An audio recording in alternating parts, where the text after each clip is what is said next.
টানা দুবারের বেশি কেউ প্রধানমন্ত্রী হতে পারবে না এ বিষয়ে জাতীয় ঐকমত্য কমিশনের সঙ্গে একমত পোষণ করেছে বিএনপি। তবে 1 বছর গ্যাপ হলে পুনরায় প্রধানমন্ত্রী হতে সমস্যা নেই বলে মত দলটির। বিএনপির স্থায়ী কমিটির সদস্য নজরুল ইসলাম খান বলেছেন, বাকশালী রাজনীতি বিএনপি করে না। অপরদিকে বিএনপির স্থায়ী কমিটির সদস্য সালাউদ্দিন আহমেদ বলেন, স্বচ্ছতা ও আন্তরিকতার সঙ্গে বিএনপি সংস্কার কমিশনকে সহযোগিতা করছে। আবু সাইদ অপু রিপোর্ট।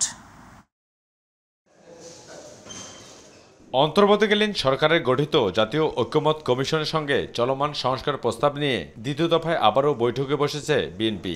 সকালে বিএনপির স্থায়ী কমিটির সদস্য নজরুল ইসলাম খানের নেতৃত্বে 5 সদস্যের একটি প্রতিনিধি দল এই বৈঠকে অংশ নেয়। আমরা আলোচনা শেষ করেছিলাম, ওই জায়গা থেকে শুরু করব, এরপরে বিচার বিভাগ এবং নির্বাচন ব্যবস্থা, তারপর আর দুটো। বৈঠক শেষে নজরুল ইসলাম খান কথা বলেন গণমাধ্যম কর্মীদের সাথে। বলেন, বাকশালী রাজনীতি বিএনপি করে না। আমরা বিশ্বাস করি আর কি যে গণতন্ত্রে এটাই স্বাভাবিক। আমরা বাকশালে বিশ্বাস করি না যে এমন কিছু করা হবে যেটা সবাইকে মানতে বাধ্য হওয়া লাগবে। আমরা মনে করি যে দেশ এবং জনগণের স্বার্থ চিন্তা করে যা সঙ্গত, যা সর্বাপেক্ষা উত্তম, তেমন কিছুই হওয়া উচিত, তেমন কিছুই করা উচিত। পরে বিএনপির স্থায়ী কমিটির সদস্য সালাউদ্দিন আহমেদ সংস্কার প্রস্তাবের সঙ্গে মত ও দ্বিমতের বিষয় তুলে ধরে বলেন, পঞ্চদশ সংশোধনীর পূর্বাবস্থা চায় বিএনপি। রাষ্ট্রের নাম পরিবর্তনের সঙ্গে একমত নয় বিএনপি। মৌলিক অধিকার এবং স্বাধীনতা নামে যে চ্যাপ্টারটা ওনারা ইনক্লুড করতে চেয়েছিলেন, আমরা আমাদের প্রস্তাবে বলেছি যে মৌলিক অধিকার শুরু হচ্ছে 26 অনুচ্ছেদ থেকে শুরু করে 47 অনুচ্ছেদ পর্যন্ত আর কি। সেই অনুচ্ছেদগুলোতে যে সমস্ত জায়গায় সংশোধনী এবং সংযোজন প্রয়োজন হয়, যে সমস্ত ক্ষেত্রে আমরা বিভিন্ন বিষয়ে একমত এবং নীতিগতভাবে একমত হচ্ছি, সেগুলো ইনক্লুশন করে ওনারা আমাদেরকে ড্রাফট আকারে দিলে সেটা আমরা দেখে আমাদের বিবেচনাগুলো বলবো। সাম্য, মানবিক মর্যাদা, সামাজিক ন্যায় বিচারে দল একমত হয়েছে জানিয়ে সালাউদ্দিন বলেন, নারীদের জন্য সংসদে 50 থেকে 100 আসন করার মত দিয়েছে বিএনপি। নারীদের আসনের সংখ্যা যেমন আমরা বলেছি 50 থেকে 100-তে উন্নীত করার ক্ষেত্রে আমরা একমত, কিন্তু সেটা বিদ্যমান পদ্ধতিতেই মনোনয়ন হবে, সেটা আমরা আমাদের প্রস্তাবে বলেছি। আবু সাইদ অপু, মাই টিভি, ঢাকা। যে রিপোর্ট তার। দেশ এখনো গণতন্ত্রের পথে উত্তরণ হয়নি, তাই দলকে শক্তিশালী করতে প্রতিটি নেতাকর্মীকে সজাগ থাকার আহ্বান জানিয়েছেন বিএনপি মহাসচিব মির্জা ফখরুল ইসলাম আলমগীর। তিনি বলেন, যারা দেশে বিভাজন সৃষ্টি করতে চায় তারা কখনোই গণতন্ত্রের পক্ষের শক্তি হতে পারে না। বিএনপি নেতা আব্দুল্লাহ আল নোমানের স্মরণ সভায় তিনি এসব কথা বলেন। আরও জানাচ্ছেন ইউসুফ আলী। বিএনপির ভাইস চেয়ারম্যান আব্দুল্লাহ আল নোমান স্মরণে ডিপ্লোমা ইঞ্জিনিয়ার্স ইনস্টিটিউশনে আলোচনা সভার আয়োজন করে জাতীয়তাবাদী শ্রমিক দল। অনুষ্ঠানে বর্ষিয়ান নেতা আব্দুল্লাহ আল নোমানের স্মৃতিচারণ করেন বক্তারা। আমি তার সম্পর্কে এখানে লম্বা কথা বলবার কিছু নাই, আপনারা তাকে চেনেন। নোমান ভাইয়ের সঙ্গে বহু বছর কাজ করেছি, কখনো কোনো দ্বন্দ্ব হয় নাই। বিএনপির মহাসচিব মির্জা ফখরুল ইসলাম আলমগীর বলেন, যারা দেশে নৈরাজ্য সৃষ্টি করতে চায় তারা ফেসিবাদের দোসর। যারা আজকে বাংলাদেশে একটা বিভাজন সৃষ্টি করতে চায় তারা কখনোই বাংলাদেশের পক্ষের মানুষ নন, তারা গণতন্ত্রের পক্ষের মানুষ নন, তারা শ্রমজীবী মানুষের পক্ষের মানুষ নন। তিনি বলেন, ফেসিবাদ বিদায় নিলেও দেশে গণতন্ত্র আজও প্রতিষ্ঠিত হয়নি। মনে রাখতে হবে যে আমাদের সংগ্রাম এখনো শেষ হয়নি, আমরা কিন্তু এখনো সেই গণতান্ত্রিক উত্তরণ আমাদের হয়নি। আমরা নির্বাচনের মধ্য দিয়ে একটা নির্বাচিত সরকার বা পার্লামেন্ট এখনো পাইনি। সেই জন্যে আমাদেরকে অত্যন্ত সাবধানতার সঙ্গে, দৃঢ়তার সঙ্গে, সচেতনতার সঙ্গে আমাদেরকে কিন্তু কাজ করতে হবে। দলকে আরো সুদৃঢ় করতে হবে, সংগঠনকে আরো শক্তিশালী করতে হবে। ইউসুফ আলী, মাই টিভি, ঢাকা। বিগত আওয়ামী লীগ আমলে নির্বাচনে জড়িত কর্মকর্তাদের বিরুদ্ধে তদন্ত করে বিচারের আওতায় আনার দাবি জানিয়েছে জাতীয় নাগরিক পার্টি এনসিপি। এছাড়া ঐকমত্য কমিশনের সুপারিশের আগে নির্বাচনী কার্যক্রম থেকে বিরত থাকার আহ্বান জানিয়েছে 24-এর অভ্যুত্থানে নেতৃত্ব দেয়া শিক্ষার্থীদের দলটি। আগারগাঁওয়ের নির্বাচন ভবনে প্রধান নির্বাচন কমিশনের সঙ্গে বৈঠক শেষে এসব কথা বলেন দলটির মুখ্য সমন্বয়ক নাসির উদ্দিন পাটোয়ারি। ইলিয়াস মাতবরের রিপোর্ট। রাজধানীর আগারগাঁওয়ে নির্বাচন ভবনে প্রধান নির্বাচন কমিশনার এএমএম নাসির উদ্দিনের সঙ্গে প্রায় 2 ঘণ্টাব্যাপী বৈঠক হয় জাতীয় নাগরিক পার্টি এনসিপির মুখ্য সমন্বয়ক নাসির উদ্দিন পাটোয়ারির নেতৃত্বে 5 সদস্যের প্রতিনিধি দল এই বৈঠকে অংশ নেয়। বৈঠক শেষে নাসির উদ্দিন পাটোয়ারি বলেন, ঐক্যমত্য কমিশনের সুপারিশের আগে নির্বাচনী কোনো কাজ করা উচিত নয়। সংস্কার প্রস্তাব বাস্তবায়নের পূর্বে নির্বাচন হলে আবারও ফেসিবাদের মতো নির্বাচন হবে। ইলেকশন যদি করতে হয় তাহলে সুন্দর একটি প্রক্রিয়ার মধ্যে দিয়ে যেতে হবে। তাহলে গত 15 বছর আর এই নির্বাচনের মধ্যে পার্থক্যটা কী থাকলো? তবে বর্তমান ব্যবস্থা যে অবস্থায় রয়েছে এই অবস্থায় অনেকগুলা বিষয় সংস্কার জরুরি এবং এই সংস্কারগুলো প্রক্রিয়াগুলো ওনাদের সাথেও কথা হয়েছে, ওনারা অনেক বিষয় সম্মত হয়েছেন। যেগুলো বিধি আকারে আছে ওনারা করে ফেলতে পারবেন, যেগুলো হলো আইন আকারে আসবে সেটা তো ঐক্যমত্য কমিশনের মধ্য দিয়ে আসতে হবে। বিগত নির্বাচনে জড়িত কর্মকর্তাদের বিরুদ্ধে তদন্ত করে বিচারের আওতায় আনার দাবিও জানিয়েছেন এনসিপির এই নেতা। ভবিষ্যৎ বাংলাদেশে কোনো প্রতিষ্ঠান সাংবিধানিক হোক অসাংবিধানিক হোক, কোনো ব্যক্তি কোনো দলের পক্ষে না গিয়ে বাংলাদেশের হাজারো মানুষের রক্তের উপর প্রতিশ্রুতিবদ্ধ হয়ে নতুন একটি ব্যবস্থায় যাত্রা করার জন্য আর এই দুঃসাহস গত 15 বছরের মতো না দেখাতে পারে।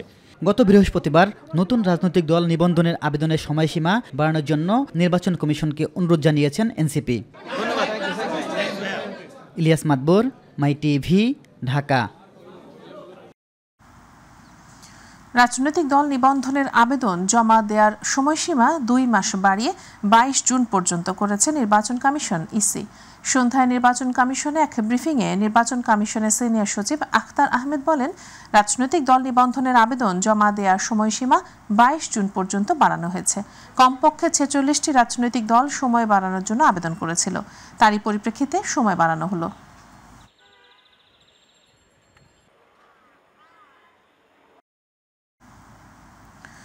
সংসদীয় নির্বাচনের আদলেই স্থানীয় সরকার নির্বাচন ব্যবস্থার সুপারিশ করেছে স্থানীয় সরকার সংস্কার কমিশন। যমুনায় প্রধান উপদেষ্টা ডক্টর মোহাম্মদ ইউনূসের কাছে প্রতিবেদন জমা দেওয়ার পর সংবাদ সম্মেলন করেন স্থানীয় সরকার সংস্কার কমিশন প্রধান অধ্যাপক ডক্টর তোফায়েল আহমেদ। তিনি জানান, জাতীয় নাকি স্থানীয় নির্বাচন আগে হবে সেটি ঠিক করবে রাজনৈতিক দলগুলো। এসএম আরিফের রিপোর্ট। রাষ্ট্রীয় অতিথি ভবন যমুনায় প্রধান উপদেষ্টা ডক্টর মোহাম্মদ ইউনূসের কাছে প্রতিবেদন জমা দিয়েছে স্থানীয় সরকার সংস্কার কমিশন। পরে রাজধানীর ফরেন সার্ভিস একাডেমিতে এ বিষয়ে কথা বলেন কমিশন প্রধান অধ্যাপক ডক্টর তোফায়েল আহমেদ। তিনি জানান, স্থানীয় সরকার নির্বাচন ব্যবস্থার পরিবর্তনের সুপারিশ করা হয়েছে। আমরা লোকাল গভর্নমেন্টের মধ্যে দুটো অংশে ভাগ হবে লোকাল গভর্নমেন্ট অর্গানাইজেশন, একটা হবে বিধানিক অংশ আর একটা হবে নির্বাহী অংশ।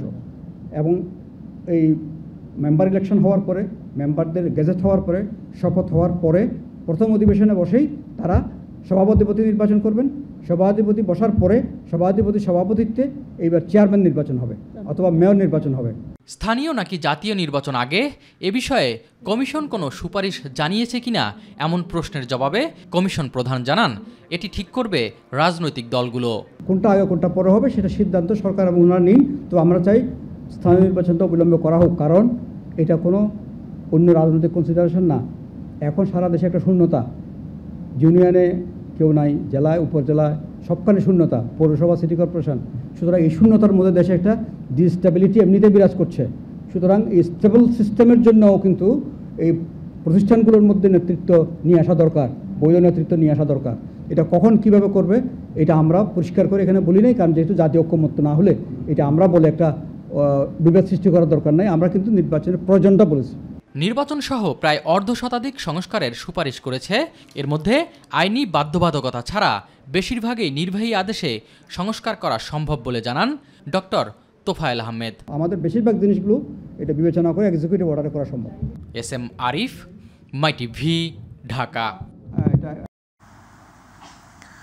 জাতিসংঘ শান্তিরক্ষা মিশনে বাংলাদেশ থেকে আরও নারী সদস্যদের নিয়োগের আহ্বান জানিয়েছেন প্রধান উপদেষ্টা ডক্টর মোহাম্মদ ইউনূস। রোববার রাষ্ট্রীয় অতিথি ভবন যমুনায় জাতিসংঘের শান্তি কার্যক্রম বিষয়ক আন্ডার সেক্রেটারি জেনারেল জিন পিয়ের অ্যাকোয়ার সঙ্গে সাক্ষাৎকারে প্রধান উপদেষ্টা এ আহ্বান জানান। এ সময় জাতিসংঘের আন্ডার সেক্রেটারি জেনারেল শান্তি রক্ষায় আরও বেশি নারীকে সম্পৃক্ত করার জাতিসংঘের নীতি তুলে ধরেন। এ সময় প্রধান উপদেষ্টা নিশ্চিত করেন যে বাংলাদেশ শান্তিরক্ষীদের জন্য জাতিসংঘের ভেটিং কঠোরভাবে মেনে চলছে এবং মানবাধিকার মেনে চলা জোরদার করতে প্রশিক্ষণ ও জবাবদিহির বিষয়ে জাতিসংঘ ও অন্যান্য সংস্থার আরও সহযোগিতাকে তিনি স্বাগত জানান।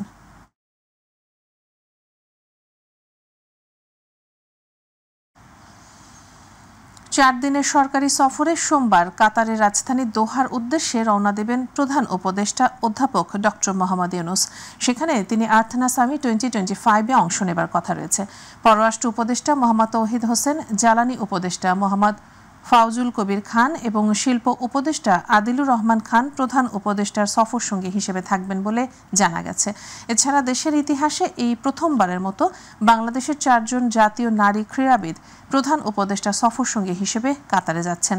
অধ্যাপক ইউনূস কাতারের Emir Sheikh Tamim bin Hamad Al থানির আমন্ত্রণে এই সফরে অংশ নিচ্ছেন। সামিটে অংশ নেয়ার পাশাপাশি কাতারের আমিরের সঙ্গে প্রধান উপদেষ্টার বৈঠকেরও সম্ভাবনা রয়েছে।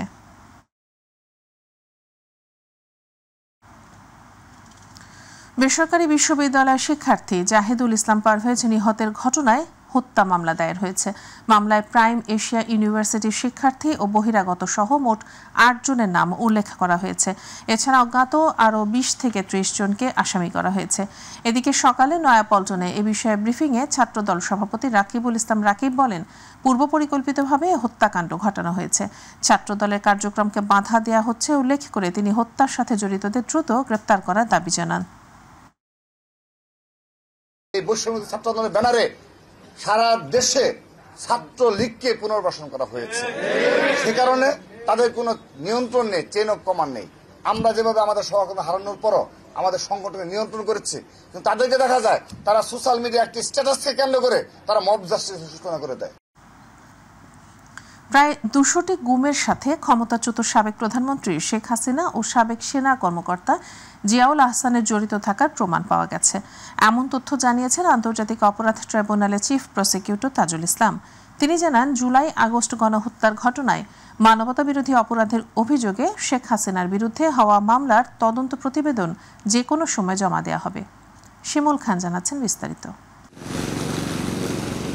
জুলাই আগস্টের গণহত্যার বিচারের ধারাবাহিকতায় কঠোর নিরাপত্তায় ট্রাইব্যুনালে হাজির করা হয় সাবেক আইনমন্ত্রী আনিসুল হক, আমির হোসেন আমু, রাশেদ খান মেনন, হাসানুল হক ইনু সহ 19 জনকে। এ সময় নিরাপত্তার কড়াকড়ি নিয়ে আইন শৃঙ্খলা বাহিনীর সদস্যদের উপর চড়াও হন আসামিরা। ওবায়দুল কাদের সাহেব সহ যে মামলাতে 45 জন আসামি যাদের বিরুদ্ধে মানবতা বিরোধী অপরাধের সাথে সম্পৃক্ত থাকার অভিযোগ আছে, তারা কমান্ড রেসপন্সিবিলিটিতে, সুপিরিয়র রেসপন্সিবিলিটিতে তাদের বিরুদ্ধে অভিযোগ রয়েছে। তাদের বিরুদ্ধে সেই মামলাটার আজকে নির্ধারিত তারিখ ছিল। আজকে 17 জনকে উপস্থিত করা হয়েছিল। কয়েকজন আসামি, বিশেষ করে হাসানুল হক ইনু সাহেব, শাহজাহান খান সাহেব এবং জিয়াউল আহসান সাহেব, তারা খুবই আনরুলি আচরণ করেছেন। এদেরকে ধমক দিয়েছেন, গালাগালি করেছেন, হুমকি দিয়েছেন, নির্বংশ করার কথা বলেছেন। চিফ প্রসিকিউটর জানান, যে কোনো সময় শেষ হবে শেখ হাসিনার বিরুদ্ধে দায়ের করা জুলাই আগস্ট এর হত্যা মামলার তদন্ত। জুলাই এবং আগস্টের গণহত্যার সাথে তার সম্পৃক্ততার ব্যাপারে সেই মামলাটি আমরা জানিয়েছি আদালতকে যে আমাদের তদন্ত একদম চূড়ান্ত পর্যায়ে আছে, যে কোনো মুহূর্তে এই তদন্ত রিপোর্টটা দাখিল হবে। হাসিনা নির্দেশ দিয়েছিলেন, তার মন্ত্রিপরিষদ, তার পুলিশ বাহিনী সেটা ক্যারি আউট করেছেন এবং তারা এই পরিকল্পনা সাজানো মাঠ পর্যায়ে বাস্তবায়নের কাজ করেছে। এটা pure and simple wide spread and systematic attack on civilian population.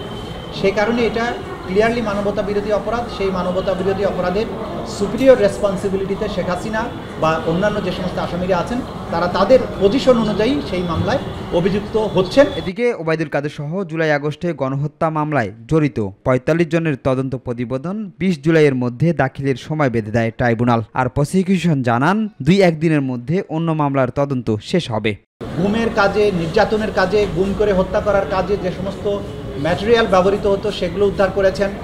যারা যারা এই গুমের সেন্টারগুলো পরিচালনা করতেন তাদের নাম ঠিকানা বের করেছেন এবং কিভাবে এই লাশ অথবা এই বন্দীদেরকে ডিসপোজাল করা হতো সেটার ব্যাপারেও তথ্য প্রমাণ সংগ্রহ অনেকগুলোই হয়েছে, অনেকগুলো চলমান আছে। শিমুল খান, মাই টিভি, ঢাকা। 6 দফা দাবি আদায় ও কুমিল্লায় শিক্ষার্থীদের ওপর হামলার প্রতিবাদে মহাসমাবেশ করেছে পলিটেকনিক শিক্ষার্থীরা। রাজধানীর আগারগাঁওয়ে মহিলা পলিটেকনিকের সামনে সড়ক অবরোধ করে তারা এই কর্মসূচি পালন করেন। এ সময় 48 ঘন্টার মধ্যে দাবি না মানলে লং মার্চ টু ঢাকা কর্মসূচি ডাকার হুঁশিয়ারি দেন তারা। আফজাল হোসেনের রিপোর্ট। 6 দফা দাবি আদায় ও কুমিল্লায় শিক্ষার্থীদের ওপর হামলার প্রতিবাদে সকাল থেকে বিভিন্ন পলিটেকনিক থেকে মিছিল নিয়ে আগারগাঁও মহিলা পলিটেকনিকের সামনে জড়ো হতে থাকে শিক্ষার্থীরা। এ সময় শিক্ষার্থীদের বিক্ষোভ স্লোগানে মুখরিত হয়ে ওঠে পুরো এলাকা। হাতে দাবি দেওয়া সম্বলিত বিভিন্ন প্ল্যাকার্ড নিয়ে শিক্ষার্থীরা জানান 6 দফা দাবি আদায় না হওয়া পর্যন্ত আন্দোলন চলবে। অ্যাডমিন প্যানেল আছে মন্ত্রণালয়ে, এই প্যানেলটা সম্পূর্ণ টেকের লোক থাকতে হবে এবং আমাদের যে 4টা নির্মাণাধীন কলেজ আছে এবং একটি বিশ্ববিদ্যালয় তা হবে, দ্রুত হবে, তার প্রত্যাশা দ্রুত করতে হবে। গ্রাফিক্স একটা কেরানি বা হলো একটা কর্মচারী পদ, ওই কর্মচারী পদ থেকে যখন একজন শিক্ষক পদে আসবে তাতে যেমন শিক্ষক পদটা কলুষিত হবে ঠিক তেমন ভাবে শিক্ষা ব্যবস্থাটাও কলুষিত হবে। আমাদের দাবিগুলো হচ্ছে যে জুনিয়র ইনস্ট্রাক্টর পদে যে ক্রাফট ইনস্ট্রাক্টরদের 30% পদোন্নতির যে কোটাটা আছে ওটা বাতিল করতে হবে। 6 দফা দাবি আগামী 48 ঘন্টার মধ্যে না মানলে লং মার্চ টু ঢাকা কর্মসূচি ডাকার হুঁশিয়ারি দেন শিক্ষার্থীরা। বলেন মৌখিক আশ্বাসে নয়, কারিগরি সেক্টরের বৈষম্য দূর হলেই আবার ক্লাসে ফিরবেন তারা। কারিগরি সেক্টরের ক্ষেত্রে অনেক বৈষম্যের শিকার হই আমরা, আর আমাদের ভালো একটা ইউনিভার্সিটি নেই, যার কারণে আমাদের ডিপ্লোমা শেষ করার পর আমাদের উচ্চশিক্ষার তেমন কোনো সুযোগ হয় না। যদি আমাদের দাবি বাস্তবায়িত না হয় আমরা কঠোর থেকে কঠোর কর্মসূচি ঘোষণা করব।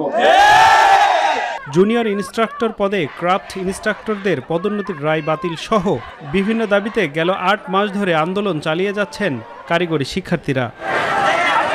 আফজাল হোসেন, মাই টিভি, ঢাকা। এদিকে রাজধানী ছাড়াও দেশের বিভিন্ন বিভাগ ও জেলা শহরে বিক্ষোভ করেছেন শিক্ষার্থীরা।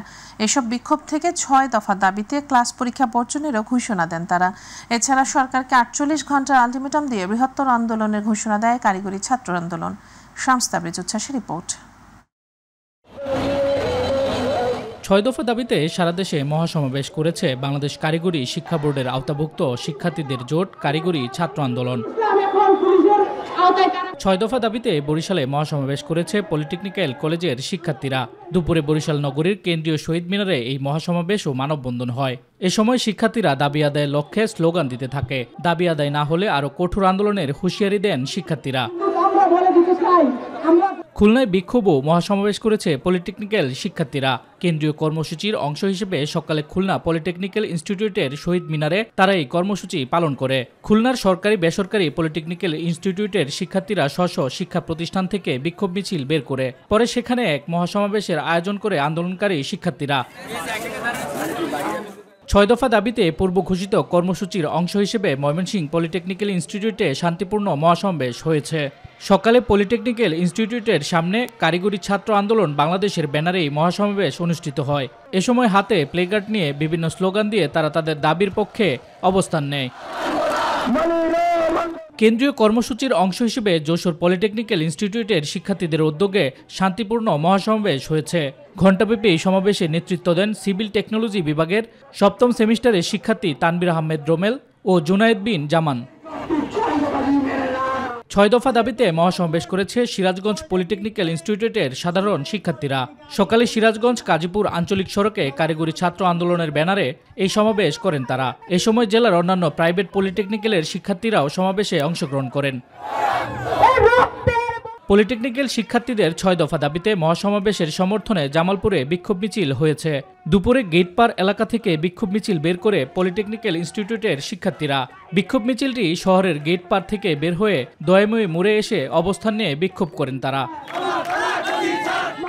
6 দফা দাবি আদায়ের লক্ষ্যে সারা দেশে চলমান শান্তি সমাবেশের অংশ হিসেবে ফরিদপুর পলিটেকনিক্যাল ইনস্টিটিউটে একটি শান্তিপূর্ণ মহাসমাবেশ হয়েছে। দুপুরে প্রতিষ্ঠানে শহীদ মিনার প্রাঙ্গণে এই সমাবেশের আয়োজন করা হয়। সমাবেশে শিক্ষার্থীরা শান্তিপূর্ণভাবে তাদের দাবি তুলে ধরেন এবং সংশ্লিষ্ট কর্তৃপক্ষের কাছে দ্রুত পদক্ষেপ গ্রহণের আহ্বান জানান। শামস তাবরিজ উচ্ছ্বাস, মাই টিভি নিউজ ডেস্ক। 24,247 কোটি টাকার 16 প্রকল্প অনুমোদন দিয়েছে জাতীয় অর্থনৈতিক পরিষদের নির্বাহী কমিটি একনেক।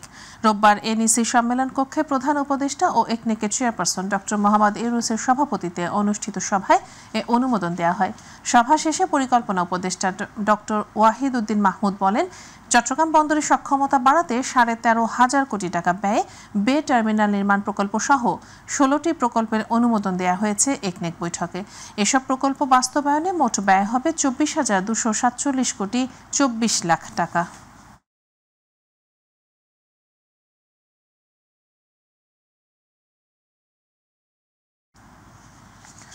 ফেব্রুয়ারি থেকে ভ্রমণ নিষিদ্ধ থাকায় এ 2 মাসে দেশের প্রবাল সমৃদ্ধ দ্বীপ সেন্ট মার্টিনে স্থানীয়রা ছাড়া পর্যটকের তেমন আনাগোনা নেই। ফলে তুলনামূলক নির্জনতায় নতুনত্ব পেয়েছে সেন্ট মার্টিনের প্রকৃতি। কিন্তু মুদ্রার ওপিঠ হিসেবে এক প্রকার কর্মহীন দিন কাটছে স্থানীয়দের। তাই বিকল্প কর্মসংস্থানের দাবি তুলেছেন প্রবাল দ্বীপের বাসিন্দারা।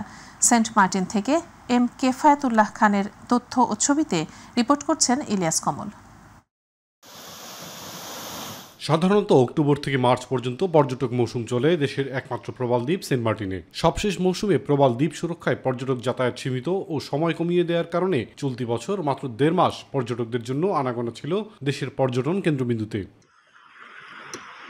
আগেভাগেই দ্বীপটিতে পর্যটন বন্ধ হয়ে যাওয়ায় এখন বেকার সময় কাটাচ্ছেন দ্বীপের অধিবাসীরা। মাত্র 1.5 মাসের রোজগারে বছরের বাকি সময় কাটাতে হচ্ছে বলে অর্থনৈতিক চাপে রয়েছেন তারা। ইনকাম নাই, আরো হাইতলতে বেশি কষ্ট আছে।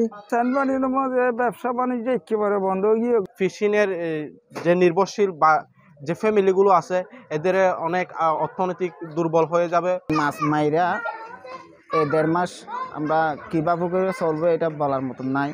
আমরা খুব কষ্টে আছি। 1.5 মাসের মধ্যে আমরা যা ইনকাম করেছি এই ইনকাম দিয়ে আমাদের চলাও খুব কঠিন হয়ে যাচ্ছে।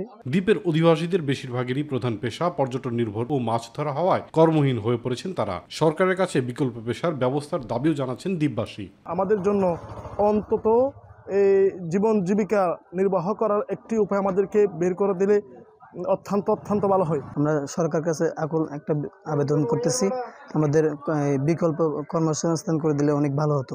এছাড়াও বিভিন্ন সময় ভ্রমণ নিষেধাজ্ঞা শিথিল করতে বিক্ষোভ ও মানববন্ধনের মতো কর্মসূচি পালন করেছেন দ্বীপের কিছু মানুষ। ইলিয়াস কমল, মাই টিভি।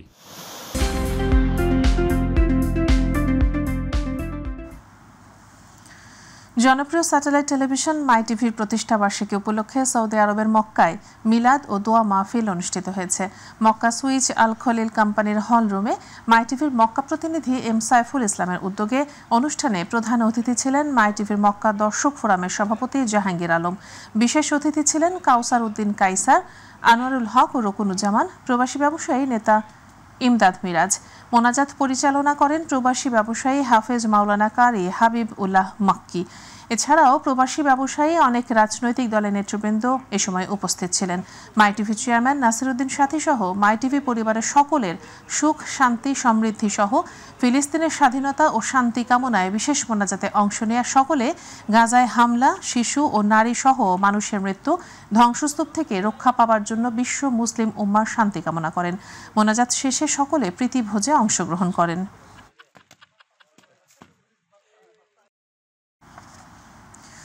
বাঁধ ভাঙা উচ্ছ্বাস আর অপার উন্মাদনায় বাঙালি সংস্কৃতিকে ধারণ করে যুক্তরাষ্ট্রের টেক্সাসের হিউস্টন নগরীতে দিনব্যাপী অনুষ্ঠিত হলো বৈশাখী মেলা। মেঘলা আকাশ আর কালবৈশাখীর সতর্কতা উপেক্ষা করে বাংলাদেশ অ্যাসোসিয়েশন অব হিউস্টনের আয়োজনে শনিবার অ্যাসোসিয়েশনের নিজস্ব ভূমিতে দিনব্যাপী এ মেলা অনুষ্ঠিত হয়। এ বৈশাখী মেলায় প্রায় 5 শতাধিক বাঙালি নারী পুরুষ মিলিত হয়। মেলা উপলক্ষে বাংলার ঐতিহ্যকে তুলে ধরে নানা রকমের পোশাক সহ বিভিন্ন ধরনের প্রসাধনীর পসরা সাজিয়ে রাখা হয়। এছাড়াও বাংলা সংস্কৃতির পান্তা, ইলিশ সহ বাঙালির ঐতিহ্যের বিভিন্ন খাবার ছিল মেলায়। মেলা উপলক্ষে এক মনোজ্ঞ সাংস্কৃতিক অনুষ্ঠানেরও আয়োজন করা হয়। এছাড়াও নাচ, গান, কৌতুক আর যন্ত্রসঙ্গীতে এই প্রবাসী শিল্পীরা বাংলার ঐতিহ্য আর সংস্কৃতিকে উপস্থাপন করেন অনবদ্য স্বাচ্ছন্দ্য আর সুনিপুণ পারদর্শিতায়। দেশ থেকে অনেক দূরে কয়েক ঘন্টার জন্য এটি হয়ে উঠেছিল আরেক টুকরো ছোট্ট বাংলাদেশ।